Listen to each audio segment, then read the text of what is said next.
E aí pessoal, beleza? Eu tô doente aqui, ainda é quarta-feira, dia 21 de março. Agora são 11h46 da noite. Eu assisti ali o noticiário do Jornal das 10 da Globo News. Começou tratando das questões lá do Supremo Tribunal Federal, confusão entre os ministros, a questão da pauta da votação do habeas corpus, que tem a ver com o Lula, que foi transferido para amanhã, quinta-feira. Bom, agora nas últimas matérias falou da questão do racismo, da dificuldade do negro. E vocês sabem, né, galera? O racista da história, do contexto geral, é o nosso capitão Jair Bolsonaro, né? Ele é racista, ele é machista, ele é homofóbico, ele é taxista, eletricista, como os nossos memes aí dos eleitores já costumam dizer. Bom, mas na verdade esse vídeo aqui, nós queremos dar uma luz do Olavo de Carvalho. Tá certo, galera? Aqui, ó, o mínimo que você precisa saber para não ser um idiota. Tá certo? Então o Olavo de Carvalho vai tratar de uma série de coisas aqui a respeito de retórica, de mentiras, de fingimentos e, lógico, do comunismo, dos jogos políticos, das manobras e tal. Bom, eu escolhi aqui para fazer esse vídeo, eu vou ler o artigo dele que chama Cavalos Mortos, publicado no O Globo, de fevereiro de 2001. É isso aí que vai rolar aí, galera. Vou fazer uma leitura aqui, tá beleza? Vamos lá então.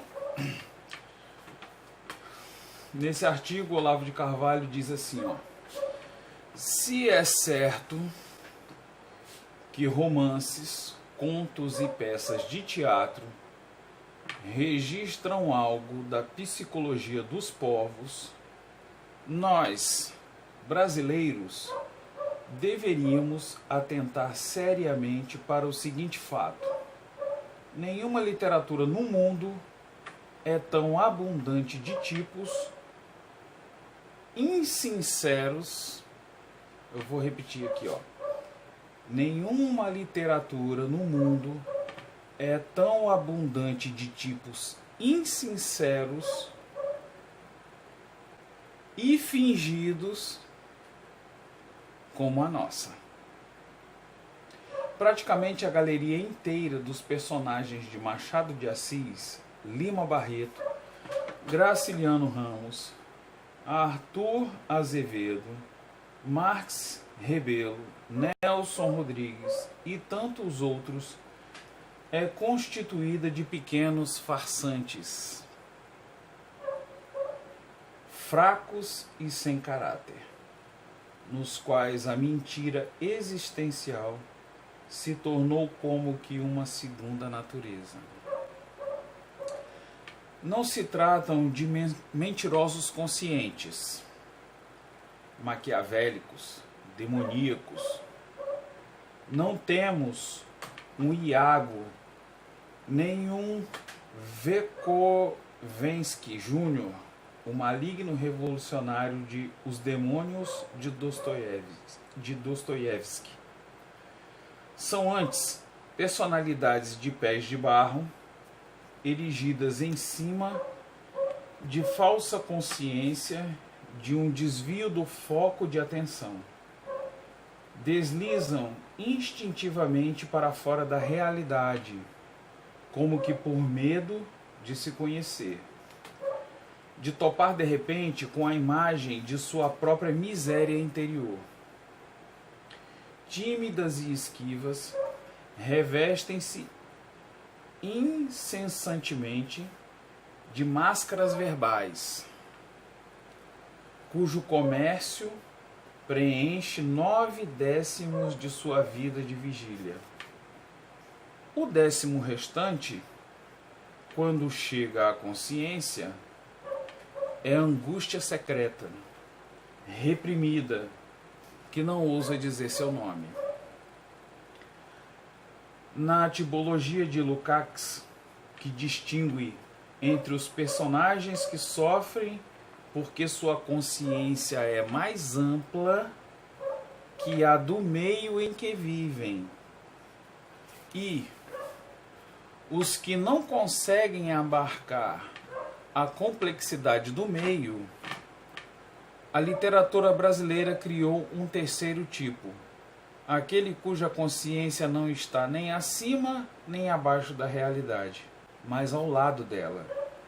Num mundo à parte, todo feito de ficções retóricas e afetação histriônica. Em qualquer outra sociedade conhecida, um tipo assim estaria condenado ao isolamento, seria um excêntrico. No Brasil, ao contrário, é o tipo dominante.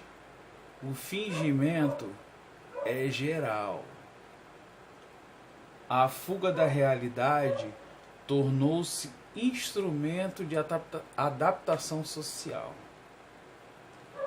Mas adaptação, no caso, não significa eficiência, e sim acomodação e cumplicidade com o engano geral, produtor da geral ineficiência e do fracasso,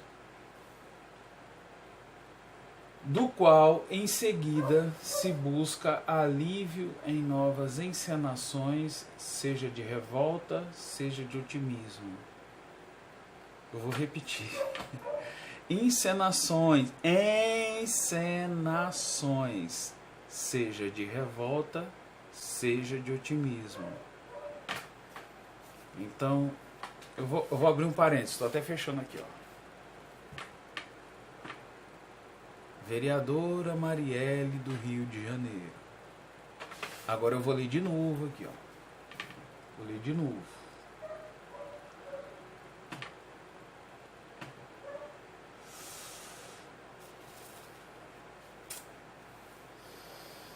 Então, busca alívio em novas encenações, seja de revolta, seja de otimismo. Na medida em que se amolda a sociedade brasileira, a alma se afasta da realidade e vice-versa. Ter a cabeça no mundo da lua. Dar às coisas, sistematicamente, nomes falsos. Viver num estado de permanente desconexão entre as percepções e o pensamento. É o estado normal do brasileiro. O homem realista, sincero consigo próprio, direto e eficaz nas palavras e ações, é que se torna um tipo isolado, esquisito, alguém que se deve evitar a todo custo, e a propósito do qual circulam cochichos à distância. Eu vou ler aqui esse último tipo aqui que o Olavo está descrevendo. Eu vou ler de novo. O homem realista, sincero consigo próprio, direto e eficaz nas palavras e ações. Você conhece alguém eficaz, direto nas palavras e ações? Eu vou dar uma pista. Bolsonaro. Direto nas palavras e ações. É que se torna um tipo isolado, esquisito, alguém que se deve evitar a todo preço e a propósito do qual circulam cochichos à distância. Meu amigo Andrei Plechu, filósofo romeno, resumia: no Brasil, ninguém tem a obrigação de ser normal. Se fosse só isso, estaria bem.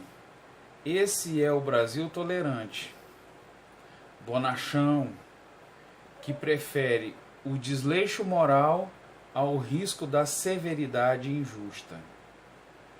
Mas há no fundo dele um Brasil temível, o Brasil do caos obrigatório, que rejeita a ordem,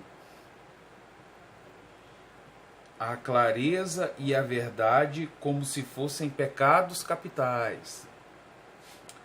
O Brasil onde ser normal não é só desnecessário, é proibido. O Brasil onde você pode dizer que 2 mais 2 são 5. 7 ou 9,5. O Brasil onde você pode dizer que 2 mais 2 são 5, 7 ou 9,5. Mas se diz... se diz que são 4, sente nos olhares em torno o fogo do rancor ou o gelo do desprezo. Sobretudo, se insiste que pode provar. Então, olha só, na verdade está claro aqui o que o Olavo escreveu nesse artigo, mas eu vou tentar resumir aqui com as minhas próprias palavras. O que o Olavo de Carvalho está citando aqui, inclusive dessa referência que ele usou, do tal do Andrei Plechu, é o seguinte, que no Brasil você usar a lógica para o senso comum, para o costume do brasileiro de pensar, a lógica é um absurdo. Você não pode dizer que 2 mais 2 são 4. 2 mais 2 pode ser 5, pode ser 7,5, pode ser 9, pode ser qualquer coisa. Desde que todo mundo concorde o seguinte, nós não queremos o certo, nós não queremos o resultado lógico. A gente quer qualquer coisa que a gente fique confortável. Resumindo aqui a ideia do que o Olavo está dizendo nesse artigo. Continuando, sem ter em conta esses dados, ninguém entende uma só discussão pública no Brasil. Porque quando um brasileiro reclama de alguma coisa, não é que ela o incomode de fato. Não é nem mesmo que exista. É apenas que ele gostaria de que existisse e fosse má, para pôr em evidência a bondade daquele que a condena. Olha só, pessoal. Nós estamos falando nessa terceira semana do mês de março de 2018, onde recentemente foi executada aquela vereadora do Rio de Janeiro, Marielle.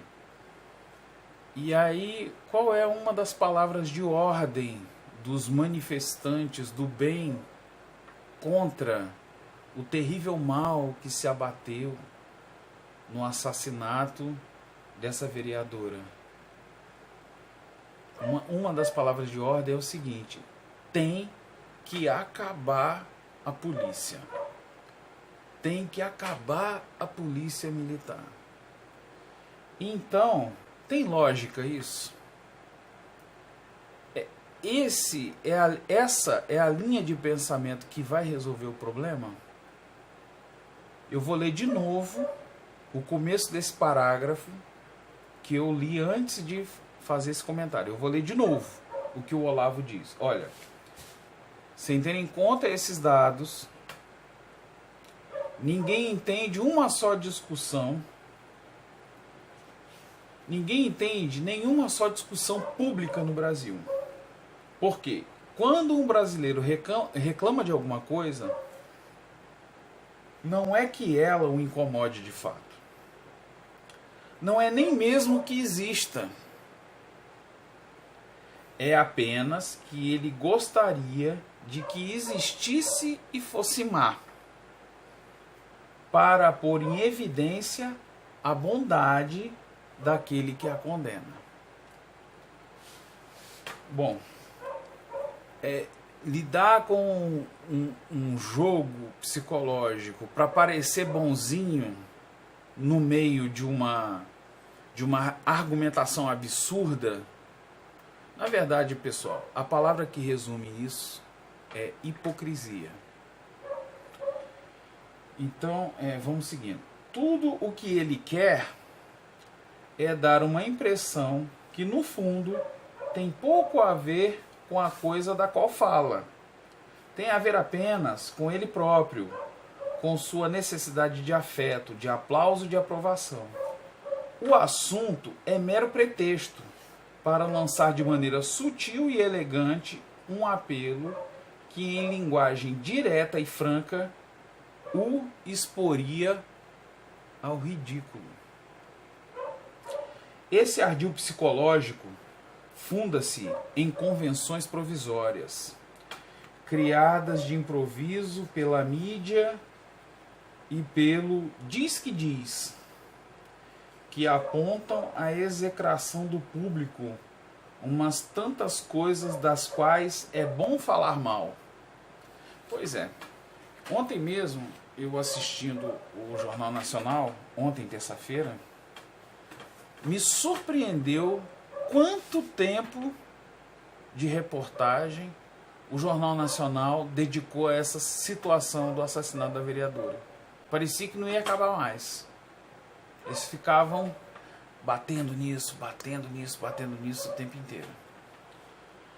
A questão sobre isso, pessoal, não é que seja ruim essa vereadora ter sido executada, que na verdade é muito ruim que tenha acontecido isso. Mas a questão é que dentro da situação brasileira, isso é uma hipocrisia terrível por causa da quantidade de policiais militares que também são autoridades. Uma vereadora é uma autoridade. Políticos são autoridades. Policiais também são autoridade. E no Brasil, agora em março de 2018, só nesse ano, já foram assassinados mais de 100. Então, quando os veículos de mídia dão tanta atenção assim a uma vereadora, com uma retórica, com um discurso, no mínimo, isso levanta suspeita para nós. O que está por trás disso? O que é que essa gente quer? Se para mais de 100 policiais assassinados, ninguém fez isso. E falando da questão política, ela, uma vereadora do PSOL, que é partido de esquerda, junto com aqueles outros, né? O principal, o PT, e outros partidos como PCdoB, PDT, a Rede, todos partidos de esquerda, né? O que está por trás de havendo assassinato de tantas outras pessoas mais e até de outras tantas autoridades? Por que esticar tanto em cima de uma única pessoa? O que está por trás disso? No mínimo, essa pergunta a gente deveria fazer, né? No mínimo isso. Continuando, pouco importa, ele continua aqui, o Olavo de Carvalho. Pouco importa o que sejam. O que importa é que sua condenação forma um topos, um lugar comum, um lugar no qual as pessoas se reúnem para sentir-se bem, mediante discursos contra o mal. O sujeito não sabe, por exemplo, o que são transgênicos, mas viu de relance, num jornal, que é coisa ruim. Melhor que coisa ruim, é coisa de má reputação. Falando contra ela, o cidadão sente-se igual a todo mundo e rompe por instantes o isolamento que humilha. Então ele está dizendo aqui que aquelas pessoas mais corriqueiras, aquelas pessoas mais comuns, né? ver a mídia, ver a imprensa dando muita visibilidade para um determinado assunto, uma polêmica, aí a pessoa vai e faz coro com aquele estardalhaço, com aquela falação, né? Em outras palavras, já que eu falei tanto desse caso dessa vereadora que é recente, né? A figura aqui do Tijucuçu compartilha no Facebook dela a injustiça e o mal e quantas coisas tem a ver com a covardia feita contra a vereadora do Rio de Janeiro, né? Como se há tantas outras milhares de pessoas que morrem no Rio e morrem no resto do Brasil também não fossem dignas de ser consideradas, né? Como ele está dizendo aqui, é um lugar no qual as pessoas se reúnem para sentir-se bem, quer dizer, está acompanhando aquele clamor, né? Mediante discursos contra o mal. O sujeito não sabe, por exemplo, o que são transgênicos, já li essa parte aqui. Continuando aqui no parágrafo de baixo. Essa solidariedade no fingimento é a base do convívio brasileiro. O pilar de geleia sobre o qual se constrói uma cultura e milhões de vidas. Em outros lugares, as pessoas em geral discutem coisas que existem e só as discutem porque perceberam que existem. Aqui, as discussões partem de simples nomes e sinais, imediatamente associados a valores, ao ruim e ao bom, a despeito da completa ausência das coisas consideradas. Não se lê, por exemplo, um só livro de história que não condene a história oficial. A história que celebra as grandezas da pátria e omite as misérias da luta de classes, do racismo, da opressão dos índios e da vil exploração machista. Em vão buscamos um exemplar da dita cuja. Não há cursos, nem livros, nem institutos de história oficial. Por toda parte, nas obras escritas, nas escolas de crianças e nas academias de gente velha, só se fala de miséria, da luta de classes, do racismo, de índios oprimidos e da vil exploração machista. Há 4 décadas, a história militante que se opunha à história oficial já se tornou hegemônica e ocupou o espaço todo. Se há alguma história oficial e ela própria, mas sem uma história oficial para combater, ela perderia.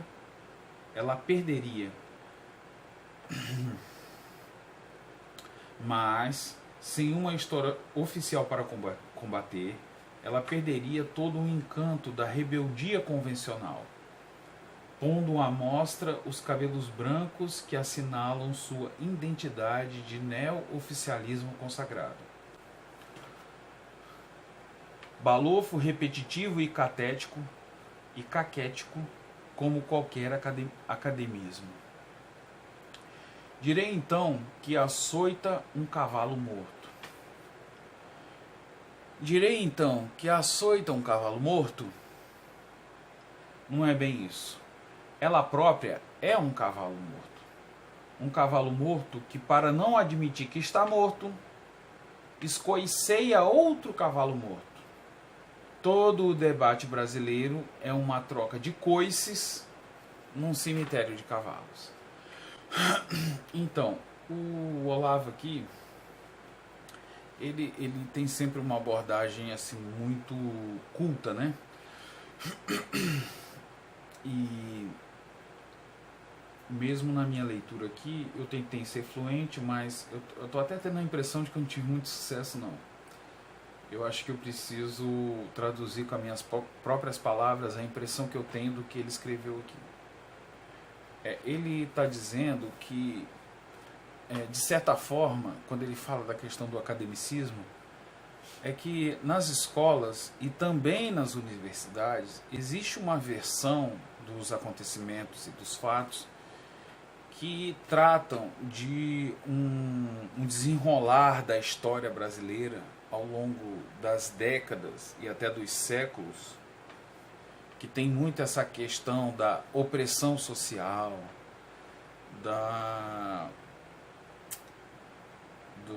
de atingir as minorias como raças e mulheres, né? O machismo, até usou essa expressão aqui. O fato é que o Brasil, ao mesmo tempo que viveu essas injustiças, agora detalhe é o seguinte, que o Brasil não é exclusivo nas injustiças, por exemplo, como da escravidão. E no caso do contexto da história mundial, ao longo das eras, né, dos séculos, nós vivemos ali em torno dos séculos 17, 18 até o século 19, a escravidão dos negros, mas não necessariamente porque era uma questão da raça negra, porque em outros momentos da história da humanidade anteriores a esse período houve a escravidão humana, mas de outros povos que não negros. E isso está registrado na história em diferentes momentos. A escravidão já esteve associada à questão de vencidos em guerra. Aqueles derrotados, seus povos, eram escravizados. Isso não tinha necessariamente a ver com negros. Na questão do machismo, houve de fato tempos no país de uma cultura que no cotidiano se tinha delimitado como que a função do homem e a função da mulher, dentro de o que de fato era uma tradição machista. Mas o que o Olavo de Carvalho quer dizer é o seguinte, que apesar do contexto de injustiça social, na história do Brasil, houve mulheres que se destacaram tremendamente. Como, por exemplo, a austríaca esposa de Dom Pedro I, a Leopoldina, a princesa Leopoldina, e depois a filha de Dom Pedro II, Isabel, que, a despeito da versão academicista dos últimos, vamos colocar aí, dos últimos 20 anos, eu estou falando dos últimos 20 anos porque eu fiz escola há 30 anos atrás, na década de 80. E começo ali, mas bem comecinho mesmo, que eu terminei o meu ensino médio em 93, comecinho da década de 90, em que se reconhecia dentro das autoridades brasileiras a pessoa responsável pela abolição da escravidão, Princesa Isabel, filha de Dom Pedro II.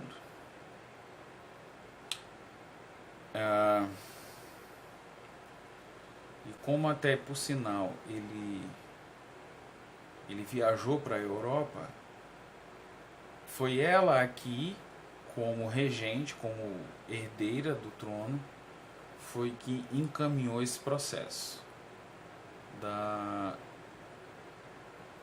oficialização da libertação dos escravos. Aí você vai para o segmento, né, os professores aí dos últimos anos nas escolas, falando da influência e importância de figuras como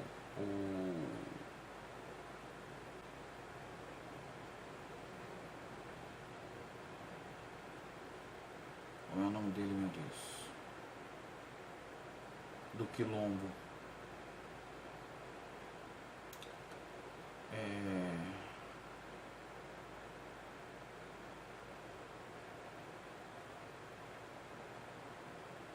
Que ainda que houve resistência negra, e nas fugas eles se organizaram e criaram lideranças como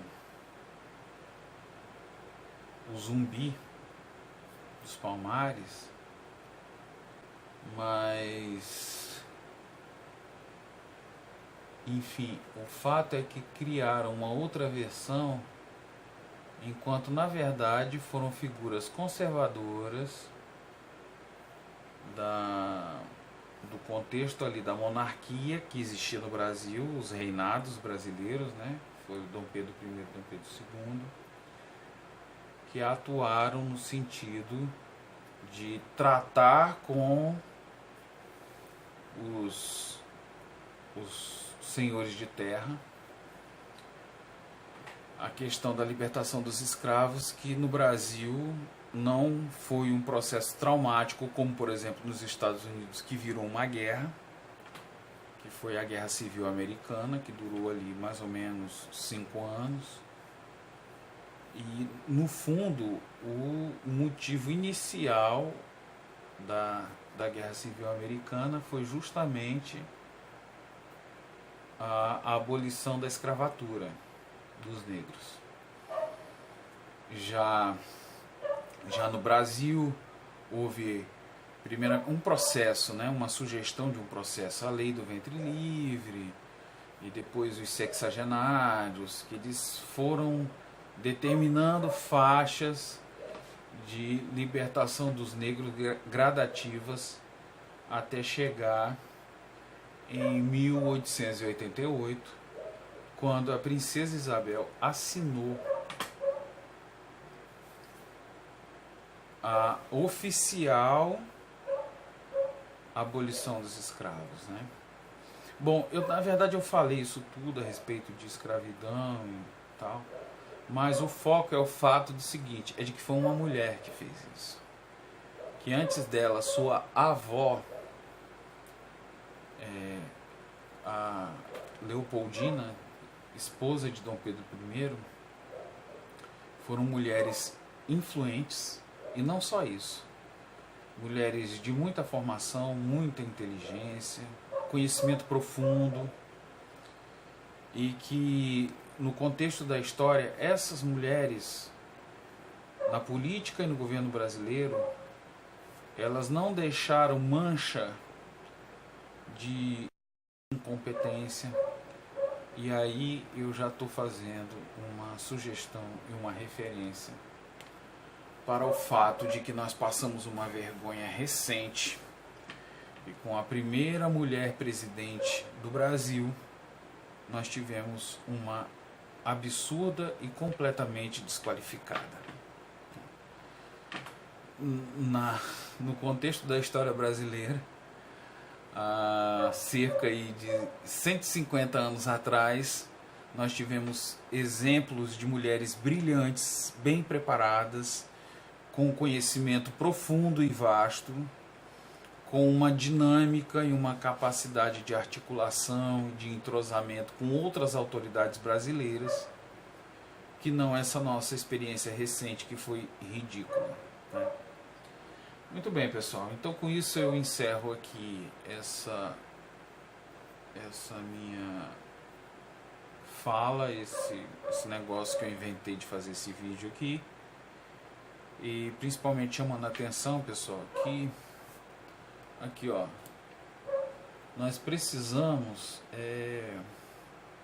despertar o interesse para refletir dentro disso aqui. Deixa eu compartilhar uma coisa com você.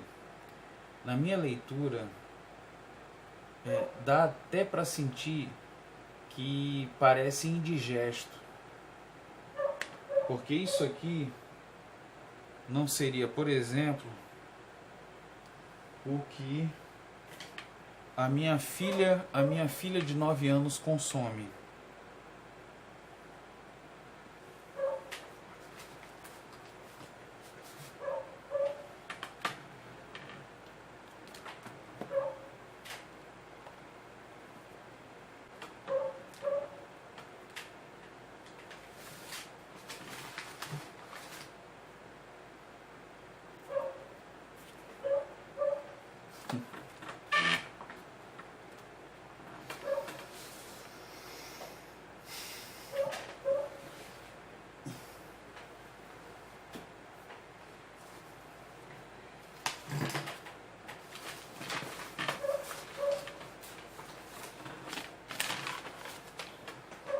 eu não tô vendo aqui, mas é porque tava aqui em cima da minha mesa os gibis da Turma da Mônica, o gibi do Chico Bento. Que a minha filha de 9 anos lê, né, pessoal? No seu exercício de desenvolver a sua formação e a sua intelectualidade. Isso aqui é um negócio mais consistente. Eu queria dizer o seguinte, que eu quero me solidarizar com aqueles que têm a percepção de que isso aqui parece indigesto. Eu vou dizer uma coisa para você, eu compartilho dessa sua visão. No sentido de que eu preciso ler e reler para eu mesmo entender. Eu não sou uma sumidade de sabedoria e inteligência para numa passada de vista entender tudo que o Olavo diz. O Olavo é um profundo intelectual, né, que não só pelo seu empenho em fazer muita leitura, além de tudo, ele já é uma pessoa, já é um senil, né? Ou seja, é uma pessoa idosa que está mais avançado de anos e anos, que eu nos meus 42 anos ainda não estou, e que outros com 30 estão menos do que eu, e que outros com 20 menos ainda. Apesar do que podem ter pessoas, eu não estou aqui me colocando na frente das pessoas com menos idade do que eu, porque tem pessoas mais novas do que eu que tiveram mais oportunidade e tiveram mais dedicação do que eu, mais esforço e foram muito mais longe. Você vê essa turma da Lava Jato, né? Se eu não me engano, o Sérgio Moro e aquele procurador Deltan Dallagnol, eles são mais novos. O Deltan eu tenho certeza que é mais novo do que eu. Eu acho que o Sérgio Moro também é. São caras muito melhores do que eu, né? Mais preparados, foram mais dedicados, enfim. Então, só no sentido do seguinte: não se intimide. Compre o Jardim das Aflições. Assista os vídeos que estão de graça no YouTube do Olavo de Carvalho, falando sobre diversos temas, e vídeos de 2 horas de duração só tratando sobre comunismo. Uma vez eu vi num vídeo do Olavo que ele tem uma parte reservada, uma parte separada da biblioteca dele, com uma estante com várias prateleiras de livros sobre socialismo e comunismo, né? Os teóricos originais, enfim, todos aqueles lá, Marx, Engels, todos aqueles que Lenin, no caso o Lenin e o Stalin, na verdade, foram executores da teoria comunista, né? Então ele tem uma imensidão de material, de livros, né? Que daria aí milhares e milhares de páginas, e o cara leu aquilo, né? O cara leu, né? Ele até já vi vídeo dele dizendo que para você se tornar especialista em um assunto, você tem que ler uma vastidão de referências bibliográficas ao longo aí de alguma coisa em torno de 3 anos a 5 anos de leitura, para você se especializar, para você se dar por suficiente conhecedor de determinado assunto, né? Mas, de toda forma, nós, numa leitura menor do que desses gigantes, né, da intelectualidade, mas mesmo assim a gente não deve se intimidar. Nós devemos, por menos que seja, nos esforçar para entender tudo quanto estiver ao nosso alcance entender. Pessoal, esse vídeo esticou demais, já está muito longo, eu vou encerrar. Um abraço.